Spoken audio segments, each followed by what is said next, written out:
Happy New Year 2024 guys, I hope you're all doing great.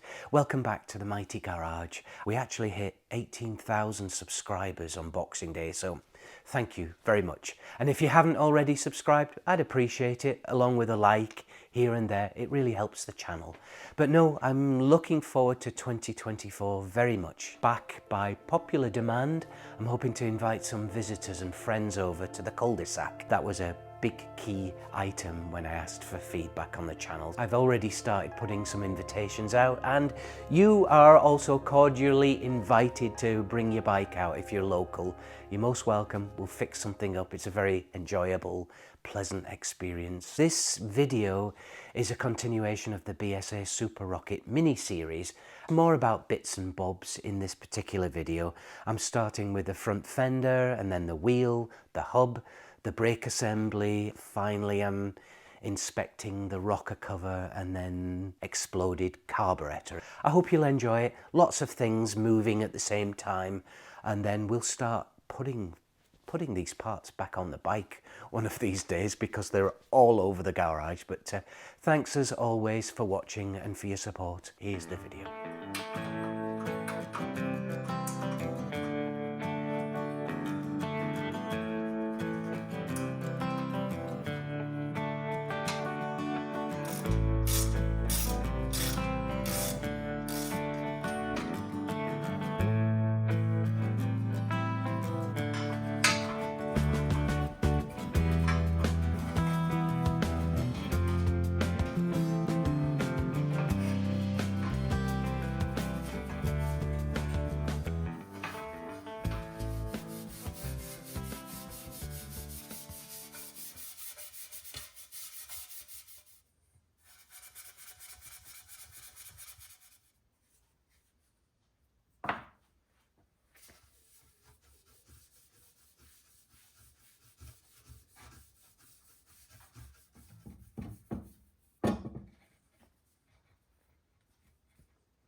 Well, the front fender, the front mudguard's coming up great, but again, it's got this lovely pinstriping on the front, and so I'm going to be really careful how I go about polishing this.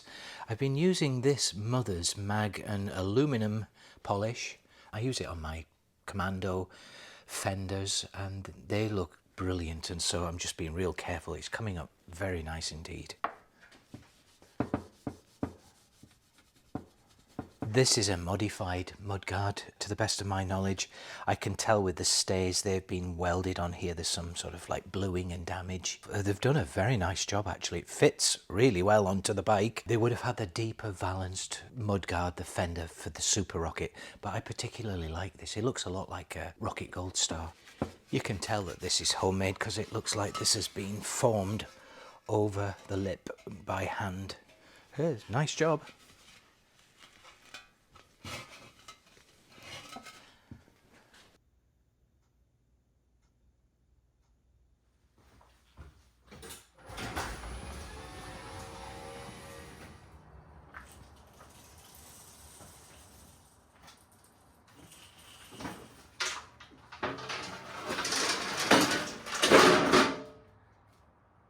I think the front brake will need adjusting.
pretty gunked up.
Here's the front brake assembly completed and on the bench.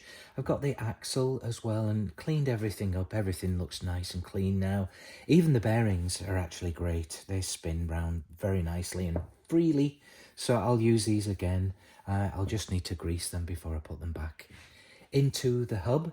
And then this bearing retainer, it was just a little beaten up. You can tell someone's used like a punch or something, but the threads are very good. So I'll just continue to use that and maybe get another one in the future. And then the brake itself, yeah, it was pretty dirty, but this is what it looks like now. And I've just cleaned everything up, even got rid of some of the rust off the springs.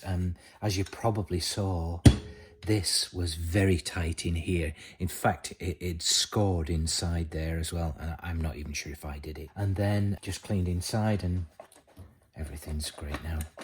A lot freer. So that's quite a simple job, actually.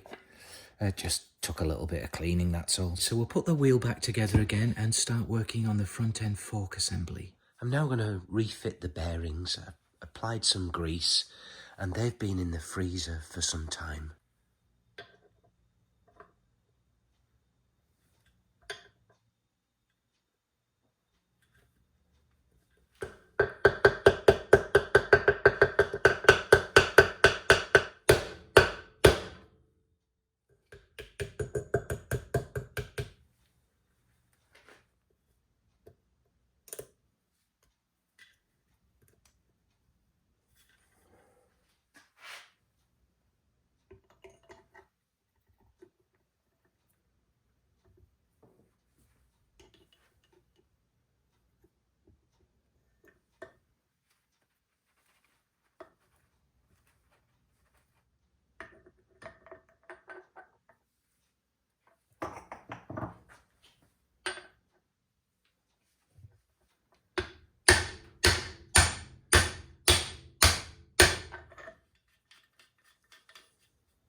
Inside of the fuel tank wasn't too bad.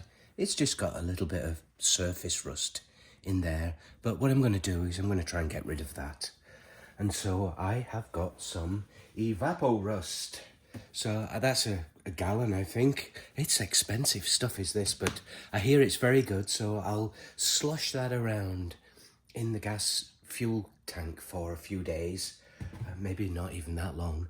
And then I've got a couple of bungs. I bought this a bag of rubber stoppers and the size zeros. These are pretty large holes here. None of my Commando old petcocks fit this, but these should hopefully fit.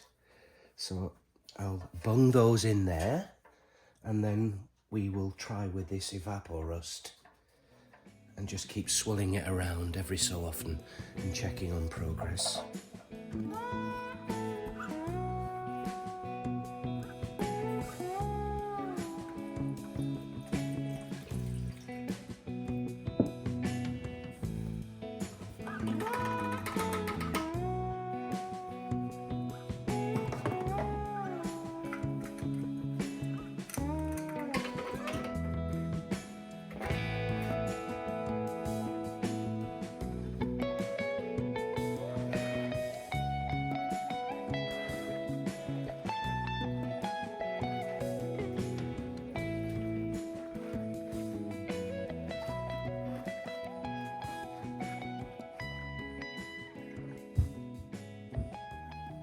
I'm just going to make sure that this rocker cover is nice and flat on this mating surface here, this face here.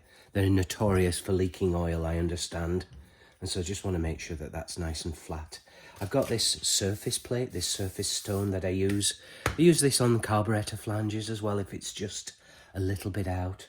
And so all I do is squirt a little bit of oil on here just to stick down the paper. And then some oil on here.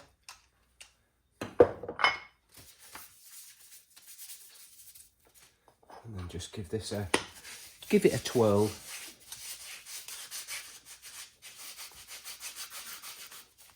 Trying to do a figure 8.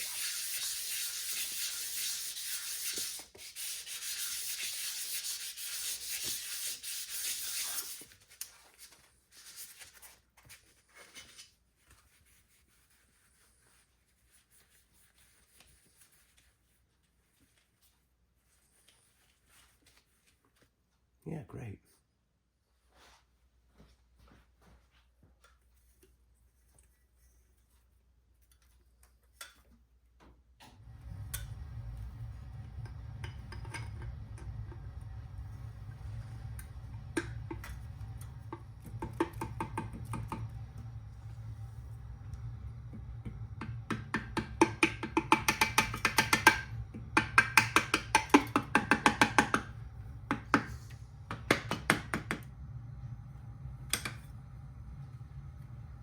Here's the carburetor on the bench, having been in the ultrasonic cleaner for some time actually. This took quite a bit of cleaning. I think I did about maybe 20 or 30 minutes in 10-minute cycles, especially for the core body here. And then there were some other dirty parts that I just did over again. So I bought or replaced some of the parts as indicated by these orange dots.